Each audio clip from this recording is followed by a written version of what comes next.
Instagram రీల్స్‌లో వచ్చే vibes వేరు. కానీ కళ్ళ ముందు కనిపించే ఈ జన ప్రవాహం వేరు.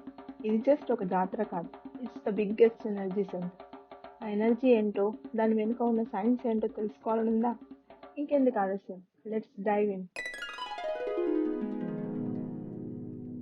హాయ్, హలో, నమస్కారం. నేను మీ స్వప్నాస్ విషన్‌కి స్వాగతం.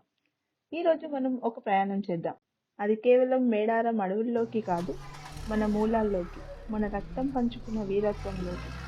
ఈ తరం వారికి ఇది కేవలం ఒక జాతర కావచ్చు, కానీ ఇది ఆత్మ గౌరవ పోరాట చరిత్ర. సమ్మక్క సారాలమ్మ వీరు ఆకాశం నుండి ఊడిపడ్డ దేవతలు కాదు, మన కోసమే పోరాడిన వీర వనితలు. 13వ శతాబ్దంలో కాకతీయ రాజుల కాలంలో కరువు వచ్చి ప్రజలు అల్లాడుతుంటే పన్నులు కట్టేది లేదు అని ఎదురు తిరిగి నిలబడ్డ గిరిజన పులులు వీరు. మరి ఈ జాతర 2 ఏళ్లకోసారి ఎందుకు? ప్రకృతికి ఒక సైకిల్ ఉంటుంది. అడవి మళ్ళీ కోలుకోవడానికి, అక్కడ జీవ వైవిధ్యం దెబ్బతినకుండా ఉండడానికి మన పూర్వీకులు ఈ నిర్ణయం తీసుకున్నారు.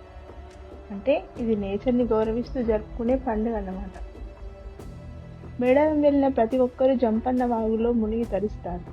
జంపన్న ఎవరో తెలుసా? సమ్మక్క తల్లి గర్వించదగ్గ కుమారుడు. తల్లికి అండగా పోరాడి ఆ వాగులోనే వీరమరణం పొందాడు. ఆ వీరుడి రక్తంతోనే ఆ వాగు ఎర్రగా మారిందని అంటారు. ఆ నీటిలో స్నానం చేయడం అంటే ఆ ధైర్యాన్ని, ఆ పౌరుషాన్ని మనం కూడా తీసుకోవడం అని అర్థం.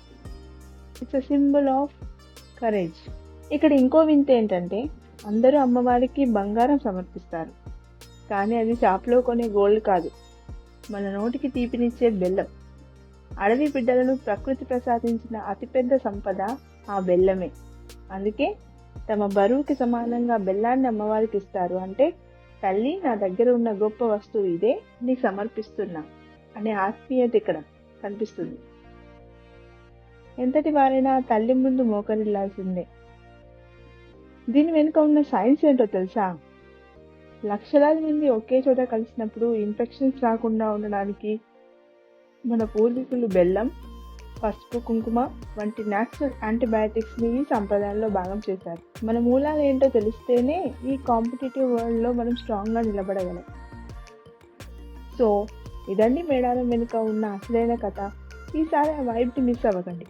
ఖచ్చితంగా ఆ సమ్మక్క తల్లిని దర్శించుకొని రండి. ఆ అనుభూతే వేరు. ఈ వీడియో మీకు నచ్చితే లైక్ చేయండి, షేర్ చేయండి. ఇలాంటి మన సంప్రదాయాల వెనుక ఉన్న అసలైన సైన్స్ని, గొప్పతనాన్ని తెలుసుకోవాలి అంటే వెంటనే మన స్వప్నాస్ విషన్ని సబ్స్క్రైబ్ చేసుకోండి. మళ్ళీ కలుద్దాం. జై సమ్మక్క, జై సారలమ్మ.